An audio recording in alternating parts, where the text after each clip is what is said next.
स्वागत है आपका जनरल साइंस की सीरीज नंबर 6 में। जनरल साइंस की सीरीज Let's नंबर go. 6 का आज का पहला क्वेश्चन है, टार्ट्रिक अम्ल का स्रोत है।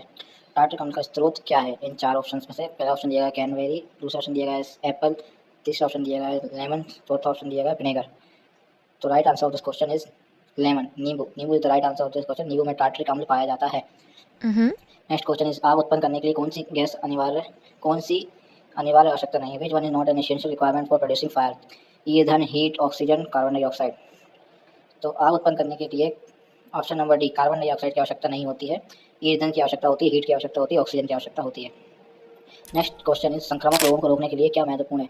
दो प्रकार के रोग होते हैं, एक संक्रामक रोग होता है, एक असंक्रामक रोग होते हैं। तो इसमें पूछा गया है संक्रामक रोगों को रोकने के लिए क्या महत्वपूर्ण है?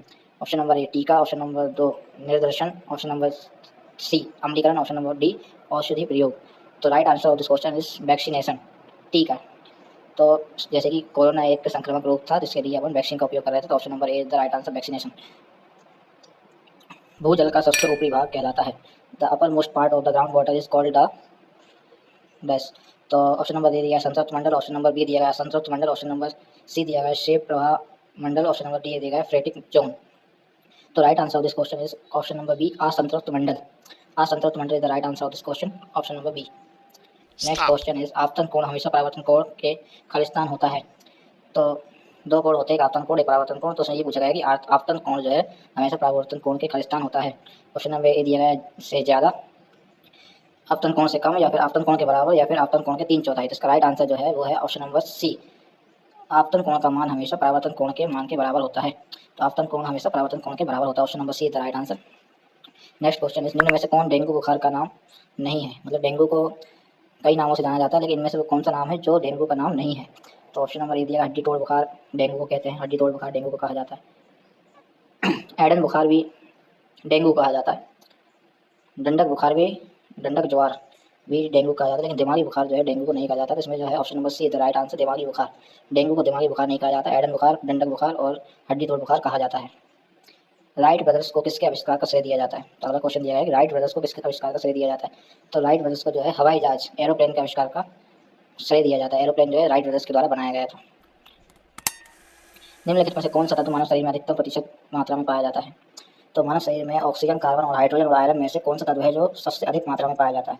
तो ऑक्सीजन, कार्बन और हाइड्रोजन और आयरन में से जो है मानव शरीर में ऑक्सीजन सबसे अधिक मात्रा में पाया जाता है मानव शरीर में, option number A is the right answer. Next is वह विज्ञान जो पृथ्वी पर जीवन के इतिहास का अध्ययन करने के लिए जीवाश्म का उपयोग करता है? तो अगला क्वेश्चन दिया गया है वह विज्ञान जो पृथ्वी पर जीवन के इतिहास का अध्ययन करने के लिए जीवाश्म का उपयोग करता है कहलाता है?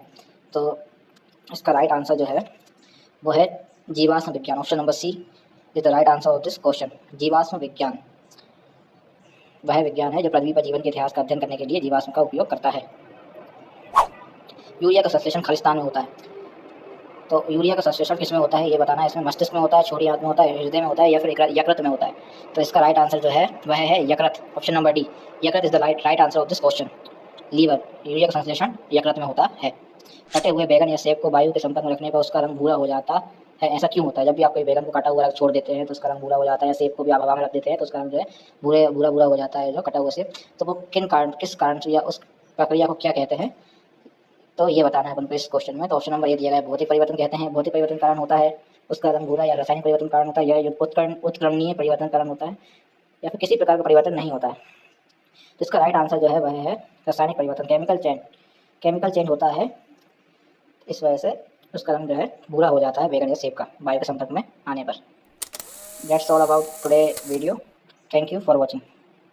Goodbye.